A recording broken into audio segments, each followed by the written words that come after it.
এখন বিয়ে সিজন এলে কার কার বিয়ে করতে ইচ্ছা করছে? আমার তো খুব ইচ্ছা করছে, আমার শাশুড়িরও খুব ইচ্ছে করছে। আমার মনে হয় প্রত্যেকটা মহিলারই ইচ্ছা করছে যার যার বিয়ে হয়ে গেছে। আমাদের সময় অত রিচুয়ালই ছিল না, নর্মাল গায়ে হলুদ হয়ে বিয়ে হয়ে গেল।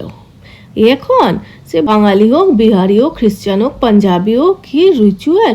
তার হলদি থেকে, মেহেন্দি থেকে, সঙ্গীত থেকে, এঙ্গেজমেন্ট আলাদা করে। এখন হলদিতে ফ্লাওয়ার জুয়েলারি, তার আমাদের সময় পাতি একটা হার একটা কানের পরে বিয়েতে বসে গেলাম। এখন সে মেকআপ আর্টিস্টকে ডেকে বিয়ের হলদি থেকে, সঙ্গীত থেকে, বিয়ের দিন তো বাবারে খেঁদি পেঁচি, কাউকে চিনা যাচ্ছে না, সবকে হিরোইন বানিয়ে দিয়েছে। আমাদের সময় নর্মাল একটা মেকআপ আর্টিস্ট ডেকে নর্মাল। এখন সে কলকা যেন একদম ফ্লোরে কলকা আঁকছে, ওই রকম কলকা। আমাদের সময় নর্মাল একটা কলকা এঁকে দিলেই হচ্ছে। কার কার ইচ্ছা করছে বিয়ে করতে? আমার তো খুব ইচ্ছা করছে, বিয়ে সিজন এলেই প্রত্যেক বছরই ইচ্ছা করছে। কিন্তু যখনই বিয়ে করে শ্বশুর ঘরটায় যাবে, তারপর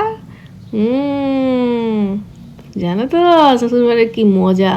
তখনই আমার হেভি মজা হচ্ছে। যা যা নেচে কুদে বিয়ে করতে যা।